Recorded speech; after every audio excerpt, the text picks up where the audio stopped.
안녕하셨습니까? 고교수 약초TV의 고성권입니다. 오늘은 산수유에 대해서 여러분들하고 좀 얘기를 나눠볼까 합니다. 자, 우리나라의 봄은 산수유 꽃과 함께 하지요. 여러분들 보통 저 지리산 구례마을의 산수유꽃 유명합니다. 이 무렵에 저렇게 노란 꽃이 그 초봄에 필 때 산에도 또 저런 노란 꽃이 또 같이 피는 것들이 있습니다. 이것은 생강나무의 꽃도 이와 같은 시기에 이와 같은 꽃이 피죠. 그러나 이 산수유의 저 노란 꽃은 산영화서라고 하는 이 왕관 모양의 그런 화서를 보여주죠. 그래서 그것을 전문가들은 구분해서 볼 수 있는 눈이 있죠. 여러분들은 노란 꽃 저렇게 초봄에 보면 다 산수유인가 보다 이렇게 생각할 수 있습니다. 제가 이렇게 말씀을 드렸으니까 다음에는 이게 꽃이 어떻게 다른가 관심을 가지고 한번 보는 것도 약초를 보는 재미가 되겠습니다. 자, 소제목으로 산수유는 정액을 보듬어 준다 했습니다. 정액을 보듬어 준다. 그 내용이 뭘까? 제가 양리와 한방 효능에서 좀 얘기를 하도록 하겠습니다. 요 왼쪽 그림에 생약으로 쓰는 산수유는 씨앗을 뺀 상태에서 이것을 약으로 쓴다. 이렇게 이해하시면 좋겠습니다. 자, 기원식물은 산수유 나무죠. 코르누스 오피시날리스라고 하는 학명이 붙어 있는데 이것은 코르누스란 말은 이 뿔, 각 이런 거로부터 유래됐습니다. 그래서 이 나무가 아주 단단하다, 목질이 단단하다, 뭐 이런 거에서부터 이런 속명이 붙었다라고 합니다. 오피시날리스라는 말은 약이란 뜻입니다. 그러니까 이 코르누스 속에 속하는 약이다, 뭐 이런 뜻이 되겠습니다. 자, 뭐 이 코르누스 속에 속하는 우리나라 자생식물 중에는 뭐 층층나무 같은 경우도 바로 이 속에 속합니다. 여기 층층나무과군요. 그렇지 않아도 코르나케아에 그래서 층층나무과에 속하고 층층나무도 바로 이 코르누스 속에 속합니다. 자, 생양명은 코르니프락투스 하는 거 보니까 열매를 약으로 쓰는데 그 중에서 안에 있는 씨, 과핵을 제거한 과육을 약으로 쓴다. 뭐 이렇게 정의를 하고 있습니다. 과거에는 예전에 이 산수유 열매를 따가지고 전부 뭐 입으로 뭐 씨를 빼고 그 과육만 모아가지고 뭐 말려서 약으로 썼다 이렇게 전승돼 왔죠. 최근에는 이것을 과액을 제거하는 그런 기계들을 사용을 한다고 합니다. 그래서 이제는 그와 같은 얘기는 해당이 되지를 않겠습니다. 한방에서 산수유는 어디에 쓰는가를 한번 보겠습니다. 자, 신맛이 나는데 이와 같이 신맛, 산삽하다, 시고 떨다라는 뜻인데요. 자, 이런 기미를 가진 약들은 주로 우리 몸에서 나가는 걸 붙들어주는 작용이 있습니다. 제가 정액을 보듬는다라고 소제목을 제가 붙였는데 이렇게 보듬어주는 거, 붙들어주는 거. 저 수렴이란 말을 쓸 수 있는데 수렴이라 하면은 이제 나가는 걸 붙들어주는 거죠. 예를 들면 땀이 나가는 걸 붙들어주는 것도 해당이 되겠고 남성이 정액이 흘러나가는 걸 붙들어주기도 하고 또 설사가 나가는 거를 붙들어주기도 하고요. 자, 이런 것이 전부 다 수렴성과 관련이 있는, 그러니까 신맛이나 떫은 맛과 관련된 약들의 일반적인 효능이 되겠습니다. 따뜻한 약성을 가지고 있다. 그게 소개를 했고 간과 신장경맥으로 기경한다. 즉 간과 신을 따뜻하게 하는 그런 약이다. 이렇게 소개할 수가 있고요. 간장과 신장을 보호하는 약이다. 이렇게 보면 되겠습니다. 보익간신이란 효능이 있는데 역시 간신을 보호한다는 말이죠. 삽정충뇨라고 그랬습니다. 역시 정액을 보듬고 뇨, 소변 같은 것을 그렇죠? 줄여주는 그런 작용이 있습니다. 그러니까 소변이 너무 자주 마렵거나 또는 소변을 흘리거나 뭐 이런 유뇨, 빈뇨 같은 경우에도 효능이 있다. 삽정이라는 말 속에서 유정이라고 하는 질환을 다스린다 하는 것을 우리가 알 수가 있고요. 고경지혈이라는 효능이 있는데 자, 월경을 바로잡고 출혈을 먹게 한다. 즉 자궁출혈을 먹게 한다라고 이해를 하면 되겠습니다. 그리고 염한고탈이라고 하는데 땀을 거두어주고 피로를 개선해준다라고 이해하면 되겠습니다. 그러니까 산수의 한방 효능을 다시 한번 정리하면 신장과 간장을 보호하는 약으로서 유정이나 또는 이런 빈뇨, 유뇨 같은 것을 다스리고 여성들의 자궁출혈 또 월경을 바르게 해주고 그리고 땀이 나가는 것을 거두어주고 피로를 회복시켜준다.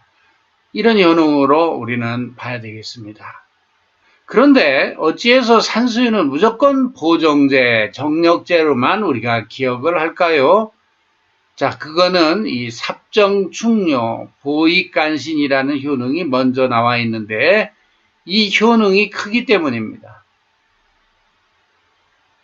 이것이 그냥 정력 강화제라기보다는 그래서 정액을 포듬어주고 이것이 유실되는 걸 막아줌으로 해서 이 남성들의 정자 부족과 같은 그런 상황을 개선해주는 약으로 우선은 이해할 수가 있다. 이런 말씀을 드리겠습니다. 성분을 보겠습니다. 트리터르페노이드 계통의 성분이 소개가 되는데요. 그 다음으로 이리도이드 배당체 성분이 소개가 되고 있습니다. 먼저 트리터르펜 계통은 우르소릭 액시드나 오레아노릭 액시드 같은 것은 잘 알려진 트리터르펜입니다. 이 트리터르펜은 항염작용이 뚜렷하게 나타났죠. 또는 오레아노릭 액시드 같은 경우는 간 기능 개선이나 또는 혈전에 대한 그런 개선작용 같은 것이 보고되어 있습니다. 일반적으로 트리터르펜이 갖는 것은 소염, 그렇죠? 항혈전, 이런 것이 항상 머릿속에 떠오르죠. 여러분들도 약초 전문가가 되고자 한다면 저처럼 트리터르펜 하면 이와 같은 생각이 머리에 떠올라야 될 겁니다. 다음으로 이리도이드계 물질이 되겠습니다. 이것은 일종의 모노테르펜계 물질인데요. 여기 로가닌이라고 하는 이 성분에 대한 구조식을 올렸습니다. 구조식 내용을 보면은 역시 아이소프로필이 이렇게 페닐기하고 펜테인기하고 이렇게 결합되어 있는 이런 구조의 형식을 가지고 있는데요. 이걸 이리도이드다 이렇게 얘기를 합니다. 모노테르펜의 한 일종이다 이런 말씀도 드렸고요. 여기 스베로사이드 같은 경우는 역시 쓴맛이 나는 그런 특징도 가지고 있습니다. 그래서 산수유의 성분은 트리테르펜계와 모노테르펜의 일종인 이리도이드 배당체가 중심이다 이렇게 말씀드릴 수 있고 그 외에 탈타릭 액시드, 마릭 액시드, 가릭 액시드 같은 또는 이와 같은 유기산 종류들이 들어있어서 맛을 또 시게 하는데 관여하기도 한다. 이렇게 볼 수가 있겠습니다. 확인된 악리작용을 한번 보도록 하겠습니다. 만성 신질환 개선. 그래서 이게 간과 신을 보호하는 약이라 하더니 역시 그 신장 질환을 개선했다. 자, 우리가 신장 같은 경우는 참 쓸 약이 만만치 않습니다. 거의 없다라고 얘기를 하는데 그만큼 신장이 망가지면은 참 답답한 일입니다. 이런 경우에 역시 이런 만성 신질환을 개선하는 이런 천연물들은 앞으로 개발의 여지가 많이 있고요. 여기 보면 이리도이드 배당체가 이런 데 활성이 있다, 로가닌이 활성이 있다라고 소개를 했습니다. 그리고 백발을 개선한다 그랬는데, 자, 한방적 관점에서는 신장은 뼈를 주관하고 또 우리 뇌 안에 신경세포, 뇌를 주관하고 또 머리털 이런 걸 주관한다 그럽니다. 그래서 머리가 휘어지는 것도 결과적으로 신부족, 신기부족으로 봅니다. 자, 그런 점에서 이 백발 개선이라고 하는 것이 제가 하수호를 강의할 때도 말씀을 드렸지만 이 산수유, 특히 하초, 신장에 작용하는 약들 가운데에서 이와 같은 효능들이 보인다는 겁니다. 다음으로 항당뇨 효과가 되겠습니다.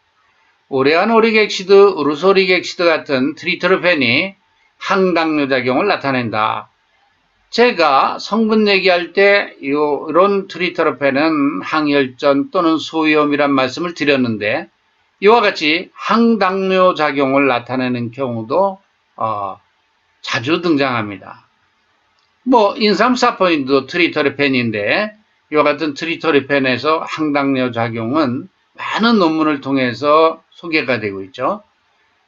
다음으로 당 흡수 억제 작용입니다. 알파 글리코시다제 억제 작용인데 이것은 이 알파 글리코시다제라고 하는 효소는 장내에서 우리 음식물로부터 들어오는 전분과 같은 당의 다당체를 잘게 잘라서 포도당으로 해서 흡수가 될 수 있도록 하는 그런 효소가 되겠습니다.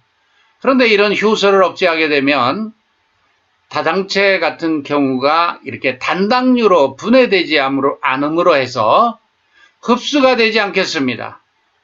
그래서 당 흡수를 억제한다라는 그런 양리작용으로 소개를 할 수가 있겠습니다. 이런 경우는 보통 식후 혈당 상승 억제, 식후 혈당 상승 억제, 식후 혈당 억제 이렇게 소개할 수가 있는 겁니다. 여러분들 기능식품 세계에서도 이런 식후 혈당 억제 관련된 기능성을 가진 천연분들이 많이 소개되고 있습니다. 예를 들면 바나바입이라든가 또는 난수화성 말토덱스트린이라든가 이런 경우가 이 당 흡수, 식후 혈당 억제 관련된 메커니즘, 그렇죠? 알파 글리코시다제 억제 작용 이런 효능들을 갖고 있는 겁니다. 그렇다면 산수유는 항당뇨 효과와 더불어서 당 흡수 억제, 특히 식후 혈당 억제라고 하는 이와 같은 아주 좋은 항당뇨 작용을 나타낸다 이렇게 봐야 되겠습니다. 다음으로 간장 보호 작용입니다. 역시 이 간장을 보호한다라고 하는 것은 우리가 전통 한방 효능에서 간장과 신장으로 기경해서 약효를 나타내는 산수유로 봐서는 당연한 것으로 보여질 수도 있습니다. 그러나 이것을 실험적으로 이렇게 증명을 해 주어야만 과학적으로 진짜 그렇구나 하는 걸 우리가 이해할 수 있는데 역시 양리 실험을 통해서도 확인이 됐다는 것이고 산수유 이 토탈 X 레벨에서 실험을 했을 때 효과가 있었다 하는 것입니다. 인지기능 개선 작용이 있다. 로가닌이라는 이리도이드 성분입니다. 자, 인지기능 개선이라 하면은 제가 신장은 뼈를 주관하고 또 뇌를 주관한다 이런 말씀 드렸죠. 즉 뇌. 그래서 뇌 기능과 관련된 이와 같은 인지기능 개선 작용도 한방효능으로 봐서는 그저 당연하다라고 받아들여질 수는 있습니다. 그러나 이렇게 실험적으로 증명을 해 주었을 때 약효해명이 되는 거죠. 자, 그 다음에 항히스타민 작용이 있다. 항알러지 작용의 일부에 해당이 되겠습니다. 밑에 항알러지 작용 이렇게 소개를 했네요 또. 그리고 항균작용이 있습니다. 그래서 시젤라 디센테리아, 스타필로코커스 아우레우스 같은 균에 대한 항균작용이 보고되었습니다. 대장염을 또 개선을 했다라는 것인데 우르소릭 액시드가 대장염을 개선했다. 제가 이와 같은 트리터르펜은 항염작용이 있다 했습니다. 이것은 전신적으로 어느 부위든 항염작용을 나타낼 수는 있는 것입니다. 혈소판 응집 억제 작용이 있는데 이것은 이런 유기산들의 비율에 맞춰서 쓸 때 3대 2대 2군요.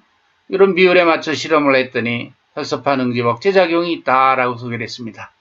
다음에 신경보호작용, 이리도이드 배당체인데요. 자, 이 신경보호작용은 인지기능 개선 작용과 같이 뇌에, 즉 신장에 작용하는 약물로서 약효 해명이 된 데이터다 이렇게 보면 되겠고요. 또 유방암 억제 작용이 있다. 그냥 항암 작용의 일부로 소개할 수가 있는 것이고, 소염 진통 작용, 이것은 트리터르펜과 같은 이런 테르페노이드가 갖는 일반적인 효능 중에 하나다 이렇게 말씀드릴 수가 있겠습니다. 다음으로 산수유가 들어간 중요한 처방 방제를 알아보겠습니다. 육미지향환입니다. 이것은 숙지왕이 중요한 약으로 들어가고 다음에 산수유, 산약 이런 게 들어가는데요. 그렇기 때문에 이 세 가지 약이 들어간 방제 중에 하나 골라라 하면 거의 육미지향환 이렇게 고를 수 있습니다. 하초에 음액을 넣어주는 약들 대표적인 숙지왕, 산약, 산수유. 다음으로 텍사인데 텍사는 이수이뇨제이면서 신장에 열을 내림으로 해서 신장염을 개선하는 그런 약이 되겠습니다. 목단피, 이것은 어열약이면서 혈액순환을 잘 시켜주는 약이 되겠습니다. 백복령, 이것은 이수이뇨제면서 비위를 부하는 약이죠. 여기서는 텍사와 복령이라는 것은 이뇨작용을 목표로 들어가지 않았을까 이런 생각을 해봅니다. 육미지황화는 한마디로 얘기하면 사상의학에서 체질론으로 얘기하면 소양인들의 보약에 해당이 되겠고 하초에 음액을 넣어주는 대표적인 처방이 되겠습니다. 즉 하초에 음액이 부족해서 상초로 허혈이 동해서 신경증이라든가 또는 공황장애 같은 것으로 고통을 받는 그런 뇌신경 우리가 정신신경계 질환을 앓는 그런 사람들이 많습니다. 그것이 무슨 뇌의 이상이라고 보기보다는 한방의학에서는 이와 같이 하초의 음액 부족으로 인해서 오는 신경증이 많을 수 있습니다. 이런 경우에는 1차 처방으로는 자음강화탕이라는 처방을 우선 쓰고 2차 처방으로 육미지향환을 씀으로 해서 근원적으로 이 질환을 다스릴 수 있는 것입니다. 자, 그러면 현대사회에서 참 치료하기 어려운 이와 같은 노이로제, 뉴로시스에 해당이 될 수 있는 증상, 가슴이 답답하고 가슴이 두근반 세근반하고 머리가 둔통이 오고 어지러울 수도 있고 가슴이 답답하고 막 불안하고 초조하고 이와 같은 음호 화동에서 나타나는 허혈이 상충에서 나타나는 이와 같은 증상들을 다스리는데 이와 같은 한방제제가 쓰인다는 겁니다. 엉뚱하게 들릴지 모르지만 사실이고 한방 임상에서는 이것을 긴히 사용하고 있습니다. 그런 점에서 미래 사회는 서양의학과 동양의학이 융합돼서 치료하는 세계가 하루빨리 와야 되겠습니다. 왜냐하면 환자들이 방황합니다. 또는 배회합니다. 어디로 가야 될지 몰라서 배회하고 방황하고 있습니다. 불쌍한 민초들이 질병으로 앓고 있는 것도 힘들어 죽겠는데 방황하고 배회해서 되겠습니까? 이것은 아니다고 생각을 합니다. 어떤 제도적 변화가 요구되더라도 서양의학과 동양의학은 상호 협조, 또 공동 치료할 수 있는 그런 제도적 변환이 꼭 필요한 것입니다. 그래야만 고통받는 백성들이 구원받을 수 있습니다. 지금도 서양의학과 동양의학은 서로 각자의 영역에서 역할을 다 하고 있습니다. 하지만 좀 더 양질의 치료를 요구하기 때문에 제가 이런 말씀을 드리는 겁니다. 자, 효능 다시 한번 검토해보면 육리지향하는 자보간신, 간신을 뭐하고 청허열, 제가 허열을 걷어준다는 말씀 드렸고요. 이뇨작용이 있다는 말씀 드렸습니다. 그래서 주로 치료하는 것은 만성신염, 고혈압, 당뇨, 신경쇠약 말씀드렸는데 이것이 상초로 허열이 이동할 때 나타나는 증상이 되겠습니다. 자, 그래서 육미지향환, 하초의 음액 부족으로 상초로 동하는 허열을 걷어주는 줄 때 1차 처방으로 자음강화탕, 황련해독탕, 2차 처방으로 육미지향환, 요거 특히 임상을 하는 분들은 아시겠지만 잘 기억해 두면 좋을 것 같습니다. 뭐 젊은 약사님들 아직도 이런 부분에 임상 경험이 부족하신 그런 임상가들은 제가 드리는 말씀 귀담아 들으시면 환자를 구원해 주는데 도움을 줄 수 있습니다. 그래서 증상에 보면은 요술이 연약하고 허리와 무릎이 연약하고 두흔목현, 머리가 어지럽고 이명이노, 귀에서 소리가 나고 또 귀에 염증이 생길 수도 있고 도한 잠잘 때 땀이 나고 유정, 지도 모르게 정액을 흘려 정자부족증이 걸리고 소갈, 당뇨와 같이 그저 속이 타서 물을 들이키고 골증조혈이라 했습니다. 이것은 무슨 뜻이냐면 골증이란 말은 뼛속이 화끈하게 느껴진다는 말인데 보통 하초의 음액이 부족하면 특히 신장에 음액이 부족하면 물이 부족하면 쉽게 말해서 뜨거워집니다. 그리고 신장이 뜨거워지면 신장이 주관하는 뼈가 뜨거워진다라고 볼 수 있습니다. 그럼 뼛속이 화끈하게 느껴집니다. 자, 뼛속이 화끈하게 느껴집니다라고 얘기할 때 한의학을 공부하신 의사 선생님은 아, 골증이구나 하고 이해를 하실 겁니다.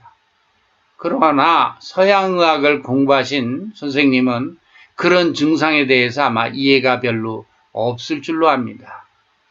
그렇기 때문에 저 환자는 이상한 증상을 얘기한다라고 이해할 수도 있는 것이죠. 그러나 사람들이 살아가면서 이와 같은 증상들을 앓게 되고 또 경험하게 되는 것입니다. 자, 수족 심열 했습니다. 수족이 화끈거리고 이럴 경우에 또는 혹은 음호화동 아까 얘기했죠. 하초의 음액이 부족해서 상초로 열사가 동하는 경우입니다. 증상은 가슴이 답답하고 가슴이 두근반세근반하고 가슴이 방맹이질을 할 때가 있고 얼굴이 붉게 달아오르고 어지럽기도 하고 불안하고 초조하고 합니다. 자, 이런 겁니다. 그 다음에 그죠? 치아가 흔들리고 이 소변이 말이죠. 염증이나 또는 요도염이나 또는 소변이 불리하게 제대로 자주 넣거나 이런 문제가 생길 수 있습니다. 자, 이런 증상이 올 때 육미지향안을 쓴다. 제일 먼저 저는 여러분들한테 기억해야 될 것으로서 이런 허열이 이동할 때 현대인들은 육체가로 정신가로 하면서 이와 같은 허열상충으로 인한 불편한 증상들을 느끼는 사람들이 많습니다. 특히 우리 한반도에 목기가 성한 한반도에 살고 있는 대한민국 사람들은 특히 이와 같이 허열상충으로 인해서 고통받는 소양인들이 많다. 저는 이렇게 생각을 합니다. 그런 점에서 육미지황환 우리가 경우에 따라서 잘 활용하면 우리 인류의 건강에 도움을 주는 좋은 한약재제다. 이런 생각을 해봅니다. 오늘도 활기찬 하루 되시기 바랍니다. 화이팅!